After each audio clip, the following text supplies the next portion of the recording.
I awoke this morning to watch Jeremy from the courtroom giggling at Tim Pool having a meltdown while I was busy snoozing away, and my goodness, the E-drama with all of these people is stupid and ridiculous.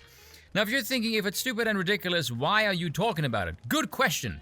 Some of you know me. If I talk about this kind of crap, I have to do something very different and talk about it from a wildly different angle, or as different as I can make it anyway. So what I want to discuss instead is, why does this type of drama resurface over and over again, and why the hell do people seem to cover and pay attention to this irrelevant shite anyway? Personally, I don't give a damn about any of the details of the drama. What I find interesting, though, is how content creators juggle the drama. Every content creator out there is always balancing at least four things: what they want to cover, what the audience wants them to cover, branching out to increase their audience size, and retaining the ones they've already brought on board.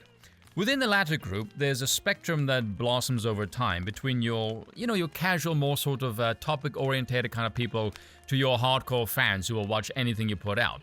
This is how content creators make their bread and butter, so always just to keep in mind if they want to do it well. If you cover news, at least the mainstream variety, constantly, you will go insane. Why do you think newscasters get paid so much anyway? Most of that money goes towards drinking and therapy. It's why so many on YouTube have different channels to cover different topics, lest they end up with a liver that looks like it's been through a fight with Mike Tyson.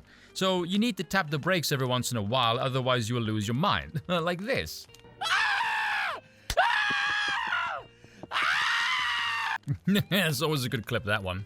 As for why this kind of crap keeps getting traction, for the same reason the creators need to tap the brakes once in a while, the audience needs to take a break from it as well. The former will go insane, the latter will get horribly depressed. Now, with regards to the mass communication mechanisms of our time, if you couple the endless news cycle of the modern day with our vastly decreased attention spans, you birth these little E-drama episodes. In these little episodes, you will get your Eliza Blues, your Jack Murphys, your Taylor Lorenz, and only then. They're episode-based, they're not part of the main storyline because they're minor characters. They're the characters that get killed off and no one cares, because they disappear as quickly as they appear. There's no investment from the audience, there's no massive fan base. Once they're buried, a new episode pops up, hey, there's a new person, hooray, and then the new episode ends, they fuck off, or we get a new episode, etc., and so the cycle continues. This is why I don't pay attention to any of these people, by the way, because I can see the cycle play out over and over again. I'll see your face pop up and think, no idea who you are, so you'll be the flavor of the week or month for some or other stupid drama reason. They're cannon fodder for short-term entertainment, and no more. Once they've outlived their usefulness, adios. In a sense, it is rather exploitative, because their context in this value is time-limited. And then, of course, you'll get different content creators sparring because of this stupid drama. Their various flavors of fans will get involved, and then it devolves into a shit show. But I imagine that's the reason why so many people pay attention to this kind of bollocks, because it's very interactive, a drama-heavy medium, and they can feel more personally involved because as a mass they can manipulate the situation in real time. They can play their part, so to speak. But I will make the exception for people like Crowder and the Daily Wire, because they're entities with fan bases. They're not momentary players, they actually have skin in the game.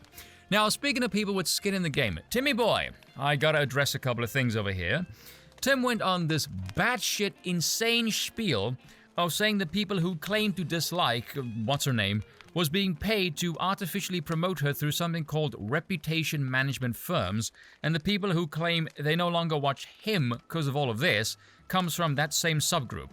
Personally, I, like so many people, think that's a complete crock of shit. The saying any publicity is good publicity is not exactly true. There's a reason for a difference between fame and infamy. Controversy is flash-in-the-pan stuff, it doesn't last very long.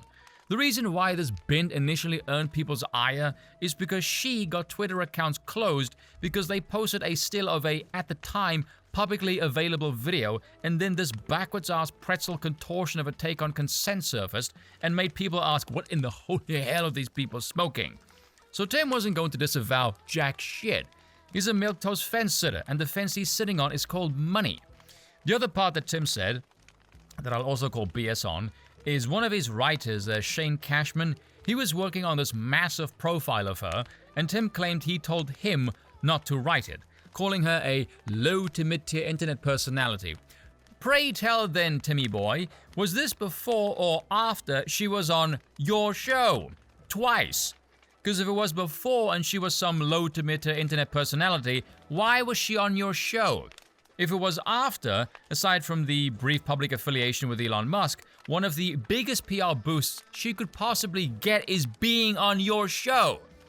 So what, she was either big enough to be on your show, yet for some reason not big enough to write about, or big enough to be on your show and post that outlived their usefulness and you can produce better content. You look full of shit either way. That's the bit that pisses me off, and admittedly this is a bit of a double-edged sword, but Tim doesn't quite seem to understand how this works. Whether he realizes this or not, and I'm assuming he does, he's an idiot, he just occasionally says some off-the-wall shit. But he has a massive platform, with a lot of eyeballs. If he puts someone in that studio, those eyeballs take notice, and it makes the rounds. The more eyeballs, the more traffic. The more traffic, the more you're going to find the internet's power of uber autism shifts into high gear, and it goes to work sleuthing like Sherlock Holmes with a permanent supply of crystal meth.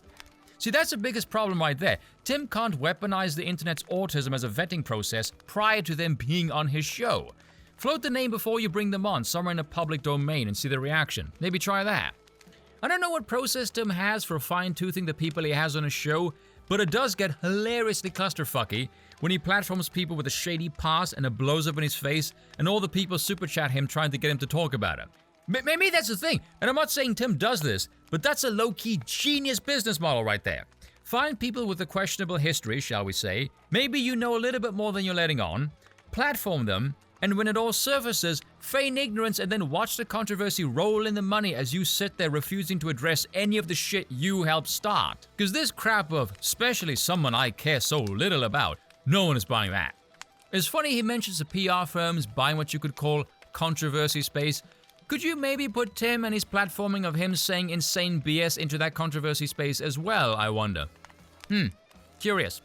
The one last thing I want to address, and this goes out to the DLCs, the Departure Lounge crowd. I really should change the acronym, but that one's funny. The people who go, oh, I thought you stood for Insert Cause X, I'm unsubbing now. That's cringe. You're doing the exact same thing as the I Will Leave for Canada crowd. Like, we've seen this crap before when PewDiePie said the N-word, which was funny as hell, by the way. All of those people who went, oh, I am so morally outraged, I will now unsubscribe and no longer watch the Pew, stroke my glowing halo. Fuck off. You think the people who said that crap stopped watching? Hell no. People don't have the courage of their convictions. That wasn't a moral outrage, that was a public temper tantrum. Fuck off. And that is all for today. Thank you for watching, and I will see you all next time.